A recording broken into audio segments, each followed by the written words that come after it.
Mazuma TV back in the building, man. What's going on, y'all? Shout out to Mazuma Nation. Shout out to the Mazuma mob. We in the building, man. I hope everybody's having a blessed, beautiful, positive, productive weekend. I don't know why the fuck them lights turned off, dog. I don't know what the hell was about to happen. I thought the Undertaker was about to walk in this bitch. You know what I'm saying? But shout out to the nation. Shout out to the mob, man. On the road to 2K. We about to hit that 1,400 mark, man. Shout out to the mob, the nation, for making this possible.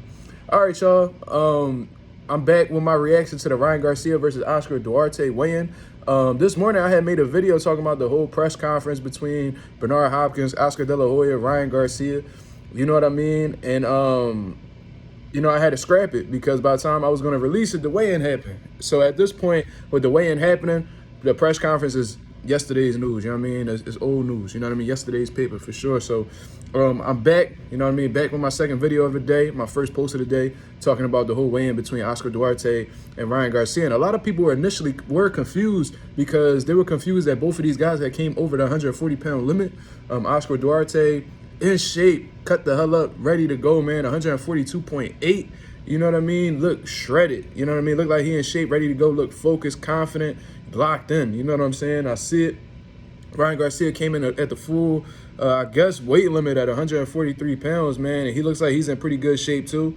And you could tell that he's more, you could see more of a difference in his body with them extra 5 pounds he put on, man. So, it's an interesting fight. You know what I mean? It's an interesting fight. I think that Oscar Duarte is on a hell of a run right now because from what Oscar De La Hoya said, he's on an 11-fight knockout streak. You know what I mean? So this is a potentially dangerous fight for Ryan Garcia. I've never seen Duarte fight, so I'm not going to make that assumption. But Ryan Garcia is also dangerous. You know what I mean? Especially if you don't know how to defend the left hook or you had trouble with hand speed, whatever the situation is. You know what I mean? But a lot of people were confused about it, about the catch weight, because it was never brought up in previous conversations during the media interviews or the press conferences, what have you. It was never brought up. And maybe it was because Ryan Garcia and De La Hoya and them just on bad terms, so I guess that overshadowed everything. But a lot of people were confused with what's going on because I had my guy Claymore Rain hit me up, and he said both of the dudes came in overweight, that it could possibly be a catch weight, and that caught me off guard too because, like I said, I never heard anything about it. So I had looked, and it's obviously at a catch weight, man. They probably did like 142 plus 1 or something like that. That's what a lot of professional fighters do when they're not contending for a world title or, you know what I'm saying, not fighting in a title eliminator. They be like, all right, I'm not fighting for a title or anything, so why come in at the full weight limit? You know what I'm saying? I could just fight at a weight that's a little bit above it. You know what I mean? A lot of people do that, especially at the beginning of their professional careers. So it's not anything unusual that I've seen. However, being that it was never announced is kind of suspicious to me. It could honestly be a situation where either one of those guys was ill-prepared in terms of the weight cut or whatever, which most likely would be Ryan Garcia, because I doubt Ryan Garcia will let a B-side fighter come in unprofessionally like that. You know what I mean? So with that being considered, most likely Ryan Garcia, this is just a guess. This is not known for fact. I don't have any sources on this. But most likely Ryan Garcia probably had a tough time getting down to the 140-pound weight limit. He probably put on a lot of weight during the Gervonta Davis loss or whatever. Or maybe he felt like he could put on an extra couple pounds, being that he's moving up in weight and probably just cut completely wrong. So he probably hit up Oscar Duarte or Golden Boy and them and let them know in advance, like, yo, I'm not going to be able to make 140 pounds. It seems like it's going to be a little tough. Is there any way that we can add a couple pounds to the weight limit? You know what I mean? Probably cut a little side deal for Oscar Duarte or whatever, and they approved it. And that's why both of these guys, you know what I mean, are at the weights that they were at today. You know what I'm saying? That's most likely what could have happened. I could be wrong. Maybe it was in the contract the entire time. They just never spoke on it. Like I said, the beef between Golden Boy and Ryan Garcia probably overshadowed that whole situation. But the fact that it was never brought up in general was kind of weird. But Ryan Garcia looks like he's in good shape. Oscar Duarte looks like he's in great shape, in all honesty, man. And it's a dangerous fight. You know what I mean? I think Oscar De La Hoya, with the beef that he's having with Ryan Garcia, is looking to teach him a lesson. You know what I mean? That's what a lot of promoters do. And being that Oscar De La Hoya is not happy with Ryan Garcia, he's made it clear that he's calling him a kid, disrespecting him. You know what I mean? And Bernard Hopkins calling Ryan Garcia a prima donna. You know what I'm saying? They have a lot of bad things to say about their fellow fighter, which in all honesty, I feel like if y'all genuinely feel that way about this fighter, then why don't y'all release him? You know what I mean? If he's everything y'all say he is, or he's not a good representation of the sport, and Bernard Hopkins saying that boxing exposes everybody, if y'all genuinely feel like that, then why even have this man in your stable? because you understand that he generates revenue, so y'all just using him for what he brings to the table. It's clear as day. And it's Golden Boy going out sad, man. This is their second big money fighter, you know what I'm saying, that they have lost, you know what I mean?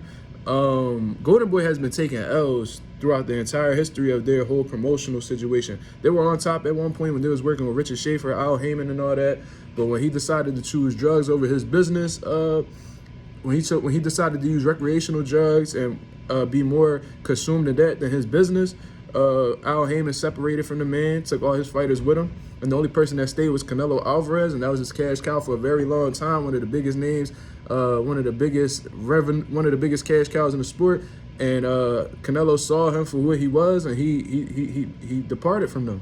You know what I mean? And I guess Ryan Garcia is seeing the same thing that Canelo saw, and he's looking to part ways as well. But unfortunately, he's under a contract with Golden Boy right now, and they're gonna make him abide by it.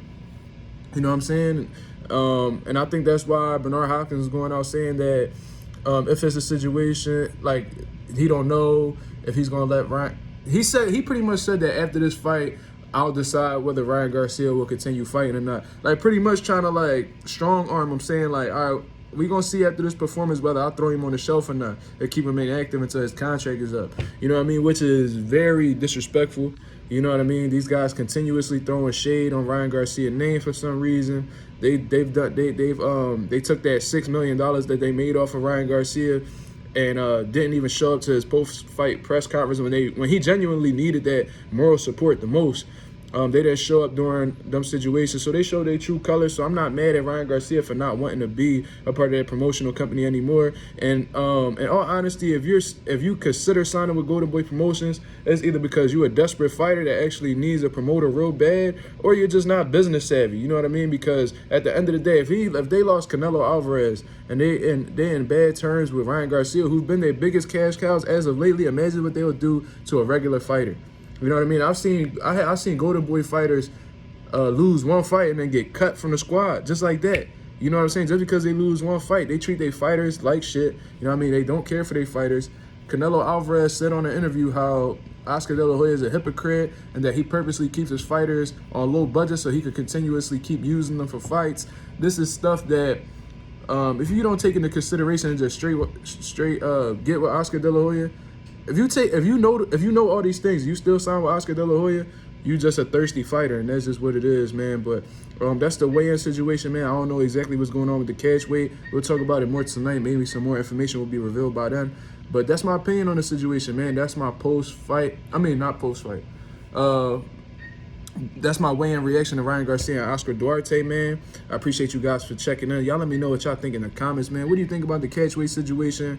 Do you think Ryan was overweight? What do y'all think about the whole situation with Golden Boy and Ryan Garcia in general? This is Mazuma TV. I appreciate you guys for tuning in. I'm out of here, man. Peace.